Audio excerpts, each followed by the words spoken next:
तो दोस्तों आज हो गया 14 सितंबर 2023 यूपी में देश दुनिया के सभी ताज़ा मुख्य समाचार लेके आए सिर्फ आपके लिए फावर खबर शुरू करते हैं। उसके बाद चैनल पर सब्सक्राइब ना किया हो तो फावर चैनल सब्सक्राइब कर दें, लाइक कर दें, शेयर कर दें ताकि इसी तरह खबर आप हर रोज़ देख सकें। चलिए शुरू करते हैं आज की पहली बड़ी खबर। मोहित यादव उर्फ मोनू मानेसर की खुली छूट मंगलवार को अचानक ख़त्म हो गई जब हरियाणा पुलिस ने उसे गिरफ्तार कर लिया। आपको बता दें कि हरियाणा पुलिस ने मोनू मानेसर को आपत्तिजनक सोशल मीडिया पोस्ट के लिए गिरफ्तार किया है। गिरफ्तारी के कुछ ही घंटों के भीतर उसे राजस्थान पुलिस को सौंप दिया गया है। अब राजस्थान पुलिस मोनू मानेसर से इसी साल फरवरी में नूह क्षेत्र में हुई नासिर और जुनैद की हत्याओं के मामले में पूछताछ करेगी। लोकसभा चुनाव 2024 को लेकर बने विपक्षी गठबंधन इंडिया के समन्वय समिति की पहली बैठक बुधवार को हुई। हालांकि इस बैठक में भी सीट बंटवारे को लेकर आम सहमति नहीं बन पाई है। बैठक में आगे की रणनीति, सीटों के तालमेल, चुनाव अभियान कार्यक्रम और जनसभाओं समेत अलग अलग मुद्दों पर चर्चा की गई। आपको बता दें कि एनसीपी के प्रमुख शरद पवार के नई दिल्ली स्थित आवास पर यह बैठक हुई। भारतीय जनता पार्टी ने फिल्म जवान को लेकर बॉलीवुड सुपरस्टार शाहरुख खान की तारीफ की है। साथ ही बीजेपी ने इसे लेकर कांग्रेस पर निशाना भी साधा है। भाजपा की ओर से दावा किया गया है कि फिल्म कांग्रेस के 10 वर्षों के भ्रष्ट और पॉलिसी पैरालिसिस ग्रस्त शासन को उजागर करती है। बीजेपी के राष्ट्रीय प्रवक्ता गौरव भाटिया ने फिल्म का पोस्टर शेयर करते हुए लिखा, हमें जवान फिल्म के जरिए 2004 से 2014 तक भ्रष्ट और पॉलिसी पैरालिसिस वाले कांग्रेस शासन को उजागर करने के लिए शाहरुख खान को धन्यवाद देना चाहिए। सुप्रीम कोर्ट ने मीडिया ट्रायल पर कड़ी आपत्ति जताई है। प्रधान न्यायाधीश DY चंद्रचूड़ की अध्यक्षता वाली पीठ ने कहा कि पक्षपातपूर्ण रिपोर्टिंग से लोगों को संदेह होता है कि आरोपी ने ही अपराध किया है। पीठ ने कहा कि मीडिया की खबरें पीड़ित की निजता का भी उल्लंघन कर सकती है। आपको बता दें कि शीर्ष अदालत ने बुधवार को गृह मंत्रालय को आपराधिक मामलों में पुलिस कर्मियों की मीडिया ब्रीफिंग के बारे में विस्तृत नियमावली तैयार करने का निर्देश दिया है।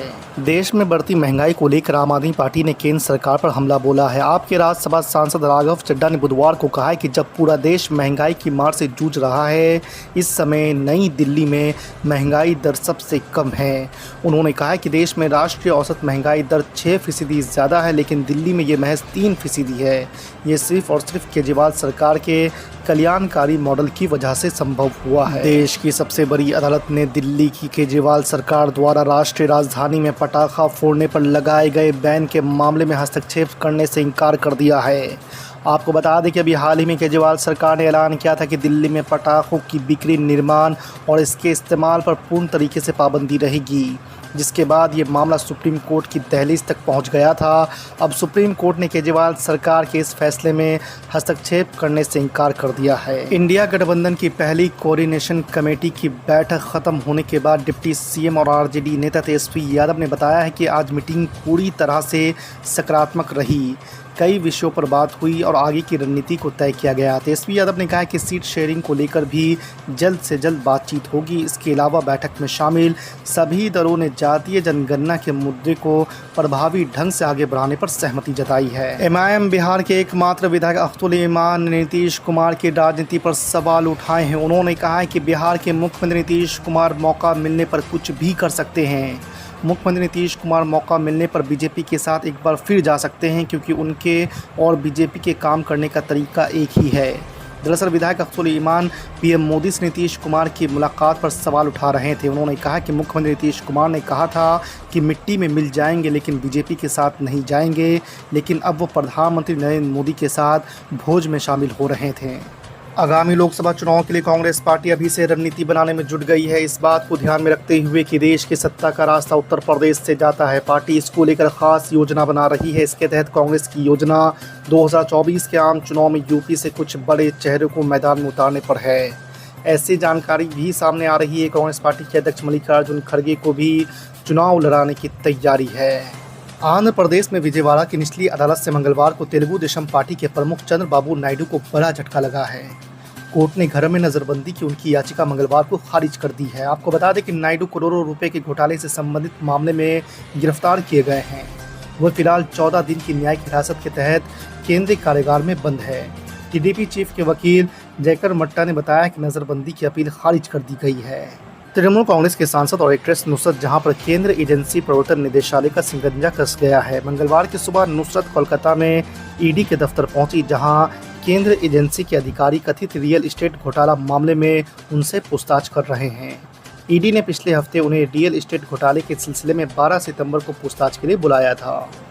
आम आदमी पार्टी के नेता और मनी लॉन्ड्रिंग केस में आरोपी सत्येंद्र जैन को बड़ी राहत मिल गई है। सुप्रीम कोर्ट ने आम आदमी पार्टी के नेता सत्येंद्र जैन को मिली अंतरिम जमानत की अवधि को बढ़ाकर 25 सितंबर तक कर दिया है।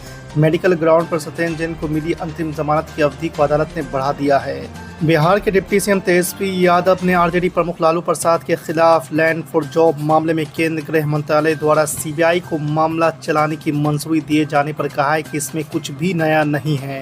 कांग्रेस नेता सचिन पायलट ने दावा किया है कि राजस्थान का अगला मुख्यमंत्री कौन होगा, ये सोनिया गांधी, राहुल गांधी और कांग्रेस अध्यक्ष मल्लिकार्जुन खड़गे तय करेंगे। अशोक गहलोत या पायलट गुट इसे तय नहीं करेंगे। इतना ही नहीं, सचिन पायलट ने कहा है कि किसी भी तरह की गुटबाजी से कांग्रेस को नुकसान होगा। G20 सम्मेलन के बाद अब नजरें देश के सियासी घटनाक्रमों पर जाकर टिक गई है। खासकर संसद के विशेष सत्र को लेकर अटकलों का बाजार गर्म हो गया है। वहीं विपक्षी गुट इंडिया के पैंतरों पर भी नजरें हैं। विपक्षी गुट इंडिया की 14 सदस्यीय समन्वय समिति की पहली बैठक 13 सितंबर को राष्ट्रीय राजधानी दिल्ली में होगी। विपक्षी गठबंधन के नेताओं ने रविवार को बताया कि शरद पवार के आवास पर होने वाली इस बैठक में गठबंधन की रणनीतियों और भविष्य के कार्यक्रमों की रूपरेखा तैयार की जाएगी। हरियाणा में पार्टी के अंदर जारी मतभेदों के बीच कांग्रेस पार्टी के नेता भूपेंद्र सिंह हुड्डा ने खुद को मुख्यमंत्री पद का सबसे बड़ा दावेदार बताया है।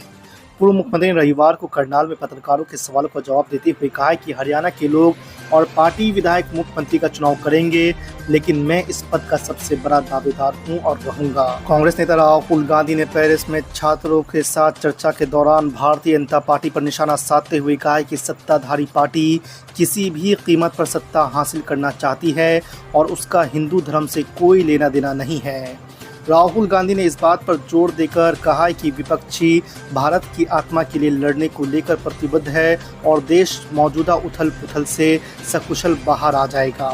इंडिया नाम बदलकर भारत रखा जाएगा, जिसे नहीं है पसंद छोड़ दे देश, बीजेपी सांसद का बोल। जी आपको बता दें कि पश्चिम बंगाल के वरिष्ठ भाजपा नेता दिलीप घोष ने रविवार को कहा है कि इंडिया का नाम बदलकर भारत कर दिया जाएगा और कोलकाता में विदेशियों की मूर्तियां हटा दी जाएगी। मेदिनीपुर सांसद ने कहा कि जो लोग नाम बदलने के खिलाफ हैं वे देश छोड़ सकते हैं। योग गुरु बाबा रामदेव रविवार की दोपहर काशी पहुंचे थे। उन्होंने इंडिया और भारत पर चल रहे विवाद पर अपनी राय जाहिर करते हुए कहा कि कुछ चंद लोग इंडिया कहने में गौरवान्वित महसूस करते हैं। अपने देश का नाम इंडिया तो था ही नहीं, बल्कि गुलामी के दिनों में ब्रिटिशों का ये नाम दिया हुआ है। आखिर भारत कहने में क्या परहेज है। सपा के राष्ट्रीय महासचिव स्वामी प्रसाद मौर्य ने घोसी उपचुनाव में पार्टी की जीत के बाद भाजपा पर तंज कसते हुए कहा कि जनता ने सरकार का घमंड तोड़ दिया है। भाजपा सरकार ईडी के जरिए पूंजीपतियों और विपक्षियों पर छापे की कार्रवाई से लोकतंत्र को कुचलने का प्रयास कर रही है। युवा, किसान और व्यापारी सरकार की नीतियों से परेशान हैं। बिहार में फिर से होगा खेला। नीतीश कुमार की पीएम मोदी से मुलाकात पर ये क्या बोल गए जीतन राम मांझी। जी आपको बता दें कि बिहार के पूर्व मुख्यमंत्री और हम प्रमुख जीतन राम मांझी ने कहा है कि जिस तरह से अमेरिका के राष्ट्रपति जो बाइडेन से मुख्यमंत्री नीतीश कुमार का परिचय पीएम मोदी करा रहे हैं, ये आगे के राजनीतिक भविष्य के बारे में संकेत दे रहा है।